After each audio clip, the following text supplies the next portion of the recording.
사전 투표율이요. 모르겠어요. 지금 이 시간 5시에 사전 투표율은 대략 5시 한 10분쯤 되면 나와요. 아니다. 좀 더 정확히 말하면 투표율은 어떻게 나오냐면 그 시간대 전에 50분 정도까지만 집계하는 것 같아요. 그래 5시가 딱 되면 그때까지 투표율이 나오는데 우리가 방송하는 이 시점까지는 역대 사전 투표율 최고치를 찍고 있습니다. 그러니까 모르죠. 이게 뒷심이 어떻게 발휘될지 몰라. 내일 투표율이 떨어질 수도 있고 본투표 가서 투표율이 떨어질 수도 있는데 어쨌건 스타트는 좋다. 결국은 투표율이 높아질수록 우리가 유리하다는 건 정설이에요. 그렇죠. 그러니까 코로나 때문에 많은 사람들이 투표장 안 갈 거다라고 하는 우려는 오히려 그냥 자의적으로 한번 해석해 보지 뭐. 지금 민주당이 지면 코로나 대응이 좀 힘들어질까 봐 민주당이 힘내라는 투표의 열기가 아닐까. 조심스럽게 한번 뇌피셜을 한번 작동해봐요. 예, 그러니까 투표율이 더 높을 거다. 그러니까 지금까지 역대 총선 중에서 가장 높은 투표율을 기록할 거라고 저는 예측을 하고 있는 게, 그러니까 오늘 투표율에서 한번 살짝 이렇게 눈치가 보인 거지만, 대한민국 사람들이 제일 싫어하는 게 뭡니까? 남들 하는 거 나만 안 하는 거 진짜 미친 듯이 싫어합니다. 그래서 어느 때보다 높은 투표율이 이번에 나올 거라고 보는 거예요. 자 그럼 해봐요. 대략 예상해봐. 마지막 총 투표율이 얼마나 나올 것 같아요? 80% 정도. 정치 해설하지 마라. 79%. 대선도 그렇게 안 아니, 나왔어. 179석이니까 79%. 79%? 179석이니까 79%. 저쪽은 이제 통계 제외. 저로 아니 네 사람이 투표율을 모으면 대충 근접해요. 이게 집단 지성의 힘이야. 다시 기회를 드리겠습니다. 70%. 70%? 네. 이건 대선이 아니라는 말씀드리고 제외. 자, 저는 65. 65%? 네. 다음에 저도 한 65에서 68? 68? 68 저는 그건 68. 저는 총선 투표율이 그러니까 사전 투표가 생긴 이후에 투표율이 확 떨어진 적은 없어요. 진짜 이명박 때 지금도 기억해요. 이명박 때 있던 총선에서는 투표율이 40%대였어. 그러니까 지금 현재 60 저는 2, 3 정도 보거든요. 이거 어마어마하게 높은. 지켜보시자고요. 자 어쨌건 지역별로 보니까 대구가 7%로 제일 낮아요. 죄송합니다. 이유가 뭘까요? 이게 지금 잠깐만요. 죄송하다 그랬죠. 네. 죄송할 필요 없어요. 아니, 왜냐면 이게 보면은 포괄적으로 보면 이게 보수인인 사람들이 그걸 안 했다는 거고 진보인인 사람들이 투표했다는 거야 결론적으로. 그러니까 투표를 못한 것은 우리 쪽에 유리하려는 데이터가 나온 거라고 저는 생각합니다. 그것도 뇌피셜이긴 하지만 뇌표시 사실이거든요. 뭐 그렇게 해석할 수 있죠. 원래 선거는 민주주의의 축제라고 했어요. 이 축제에 나오는 사람들을 보면 이 성격을 알 수 있거든요. 모두 다 나와서 지금 이런 분위기에서 이기고 있는 쪽이 나와서 더 열심히 나오고 참석할 수밖에 없어요. 저는 뭐 당연히 뭐 늘 말했지만 민주당 압승을 할 거라고 이번에 자신하고 그리고 이것도 마찬가지로 거기에 대한 하나의 징표라고 봐야 된다고 생각합니다. 그러니까 아니 뭐 누가 이기고 지고를 떠나서 사실은 투표율이 높다는 건 좋은 현상이에요. 그럼요. 네. 국가로 보면. 근데 여기서 지금 사실 우리가 뭐 62, 3 이것도 높다고는 하는데 이렇게 높다는 말을 사실 하면 안 되는 거죠. 총선 투표율 정도 되면은 기본 아무리 못해도 한 80%좀 나오고 대선은 한 90%좀 나와줘야 그게 진정한 민주주의라고 보고요. 어쨌건 지금 전반적인 흐름은 문재인 대통령에게 힘을 실어주자 민주당이 일당됐으면 좋겠다. 전 그런 흐름이라고 보거든요. 그러니까 이거는 4년 동안에 미래통합당 그 부류들이 끝없이 발목 잡기만 하면서 예초에 20대 총선 때 한석 차이였잖아요. 그게 4년 동안 막 너무 힘들게 왔던 기억이 나서 많은 사람들이 민주당에게 표를 압도적으로 몰아주자라고 하는 분명히 흐름이 있을 것 같고 보통은 이 선거 전에 민주당 되게 유리한 지표 잘 안 나와요. 역대 선거를 보면.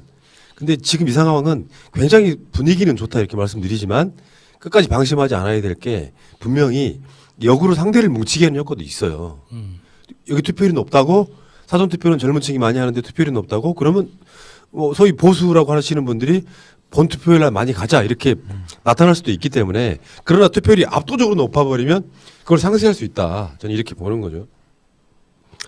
자, 투표율 높다는 말씀을 드리고요. 그 얘기는 여기까지 하고요. 문 대통령께서 그런 이야기 했어요.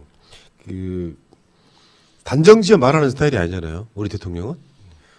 부활절이 4월 10일입니다. 부활절하고 총선을 잘 넘기면 생활 방역으로의 전환이 가능하다 이렇게 이야기를 했거든요. 지금 한국을 제외하고 아시아가 지금 터졌어요, 지금. 한국과 중국 정도를 제외하고 나면 아시아가 완전히 코로나가 무방비 상태에 들어갈 정도인데 한국은 지금 아까 말씀드린 대구의 확진자가 오늘 0명이었던 것처럼 굉장히 그 뭐랄까 한국 사회는 지금 안정화되고 있는 느낌이긴 해요. 방심하면 안 되지만. 근데 이게 지금 문재인 대통령 스타일상 이게 아무 근거 없이 어떤 감만 가지고 이런 이야기를 할 리는 없잖아요. 그러니까 이게 분명히 지금 추세나 이제 질병관리본부를 통해서 받는 여러 보고들을 종합해 봤을 때 대한민국은 분명히 이제 하향 곡선에 확실한 하향 곡선에 들어섰기 때문에 이런 이야기를 했을 겁니다. 근데 이게 다른 나라는 좀 보고 있으면 너무 좀 걱정되는 숫자들이 너무 많더라고요. 그러니까 미국뿐만 아니라 뭐 저 중동이나 아프리카 국가들을 특히 그러니까 이 의료 인프라가 부실한 나라들일수록 굉장히 이 사망자도 많고 이 감염 속도도 확산 속도도 굉장히 빠르더라고요.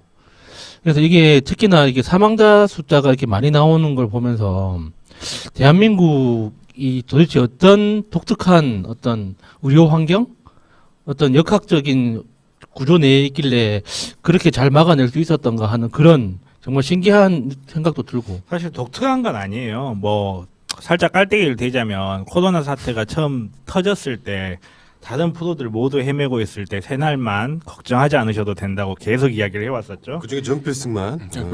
그게 그 이유가 질병이라는 게 특히 감염성 질병이 가진 특징들이 있어요.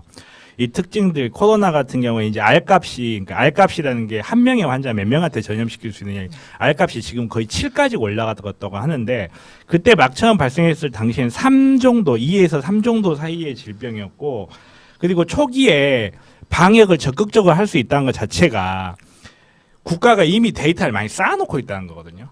데이터를 쌓아놓지 않고 있으면 스웨덴처럼 자연면 방역으로 간다든지 이런 방법을 쓸 수밖에 없는데 우리나라 같은 경우는 어떻게 보면 이게 안 좋은 걸 수도 있는데 우리나라는 개개인들을 추적하는 게 굉장히 쉬운 나라 중에 하나예요. 주민등록번호. 그렇죠. 주민등록번호가 있고 카드 사용률이 높기 때문에 그러니까 그 노드 하나 그러니까 환자들이 환자 한 명이 퍼뜨려 나갈 수 있는 환자 한 명을 빠른 속도로 추적해서 잡을 수 있고 이걸 잡아서 그게 한 명의 환자가 수백 명을 만들 수 있듯이 그 한 명을 잡으면 수백 명을 줄일 수가 있는 거거든요. 이렇게 빠른 속도로 잡아가기 시작하면 질병이 제 아무리 빠른 속도로 움직인다고 하더라도 그걸 이겨낼 수는 없어요. 그러니까 우리 사회가 갖고 있는 구조 자체를 정말 잘 이용했어요.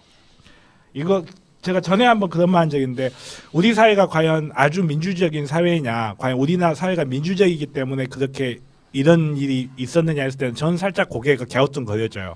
왜냐하면 어떻게 보면 약간 국가가 통제하는 그 흔적들이 남아있기 때문에 그걸 이용해서 좀 차단한 부분이 분명히 있거든요. 근데 우리 국가의 장점과 단점을 지금 우리 정부에서 너무 잘 이용했어요. 그거를 장점으로 승화시켜서 막아버리니까 지금 이제 생활방역으로 전환이 가능해진다는 게 말 그대로 생활방역 전환 가능하다는 게 우리가 독감철 되면 조심해야 된다 이런 이야기 하잖아요. 그런 것처럼 조심하고 갑자기 유입되는 환자만 잘 막아내면 되는 건데 기존에 가지고 있던 데이터라든지 환자 치료했던 기록들 그리고 새로 유입되는 인구들만 추적을 하면 되기 때문에 그리고 이게 환자가 어느 정도 생기면 집단 면역이라는 게 생겨요.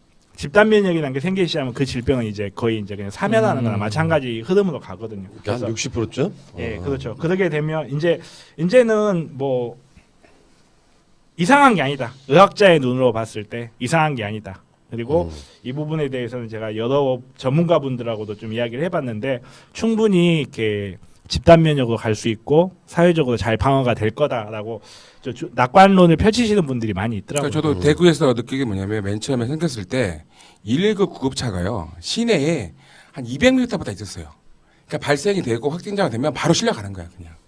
그러니까 그 과도하게 정부에서 개입한 거가 그 주요했던 거고 그다음에 자가격리자에 대해서 부식을 찍으면 부식이나 쌀이 있잖아요 한찬을 매일매일 공무원들 집에 다 갖다 줘요. 아 진짜요? 갖다 줬어요 다. 나오지 말라고 그러니까 나올 수 있는 핑계거리를 하나도 안 준 거예요. 그 맨 처음에 그 신천지 교인들 있잖아요. 다 그 애들이 다 애들 대학생들인데 구청마다 어떻게 갔냐면 공무원 1명, 의사 2명이 같이 다녔어요. 확인하고 체크하고 부시 갖다 주고 돈도 주고.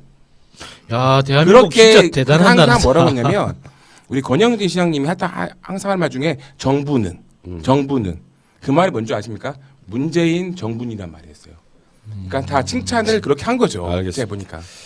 자, 한때 대구가요. 하루 확진자가 741명이었던 적도 있었는데 지금 그걸 또 이렇게 그래프상으로 아름다운 커브라고 표현하더만 네, 아름다운 엄청 높아갔다가 툭 떨어지는 거. 자, 빌 게이츠가 오늘 문 대통령과 통화하는 영광을 누렸습니다. 빌 게이츠 아, 출세했대. 아, 이게 기업인이 지가 뭐라고? 돈 좀 있다고 좀 BTS도 출세했대. 줄서 있는데. 아, 잠깐만, 문 대통령님, 저랑은 통화 안 하시면서 빌 게이츠 좋겠다. 이? 여기 대통령이 올 수도 있잖아요. 그 아, 조만간에. 그 퇴임하시면 한번 모시려고 해요. 어시겠지? 안 그러면 양산으로 가든가 우리가. 그럴 수도 있고. 예. 아, 문 대통령하고 바둑 한번 더 보는 게 소원이에요. 바둑 잘 주세요. 저도 아마가 그 수가 있거든요. 근데 문 대통령님이 이게 확실하게 알고 있는 것 중에 하나가 정말 노잼이거든요. 저는 멀리서만 보고 싶습니다. 아, 그런. 아니 그 우리 푸나님이 노잼인 사람을 재밌게 하는 재주가 있습니다. 걱정하지 마십시오. 알겠습니다. 재밌게 할 겁니다. 자, 코로나 19 치료제 관련해서 협력한다 뭐 이런 식의 통화를 했는데 이제 문 대통령은요 세계 정상 중에 이만큼 주목받고 존경받는 사람이 있을까요? 살아 없죠? 있으면서 네. 살아 생전 요 정도의 주목을 받는 사람. 이러다가 노벨 평화상 그렇죠. 후보 되지 아니 않을까? 그냥 단순한 국뽕식으로 이야기하는 게 아니에요. 진짜. 지금 문 대통령의 위상은 세계적으로 그 세계 지도자들 중에 지도자 오브 지도자, 리더 오브 리더 아니, 같은 그런 정말 느낌. 그래요. 그러니까 보통 세계적으로 유명한 리더가 되는 건 탄압을 받아가지고 그걸 이겨냈거나 안 그러면 엄청난 큰 불행을 극복해내고 어떤 성취를 이뤄냈기 때문에 유명해져서 존경받는 경우가 대부분인데 네. 정말 어마무시하게 일을 잘해가지고 사람들한테 주목을 받는 어떤 살아생전에 그것도 이제 정말 건강한 상태로 주목받는 존경받는 이런 지도자는 보기 드물죠. 예.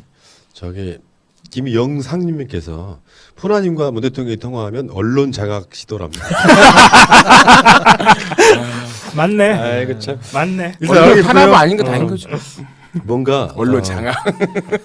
어쨌든 총선만 잘 넘기면 총선이라고 하는 게 사람들이 많이 모였다가 흩어지는 이런 상황이기 때문에 총선만 잘 넘기면 생활 방역으로 전환이 가능하다. 사회적 거리두기도 어느 정도 이제 일상생활화가 되고 있긴 한 것 같은데 다시 말씀드리지만 착한 소비 운동이 지금 일어나고 있어요. 그러니까 착한 소비라는 걸 통해 가지고 개인 위생 철저히 하고 사회적 거리두기 하지만 착한 소비는 좀 하자.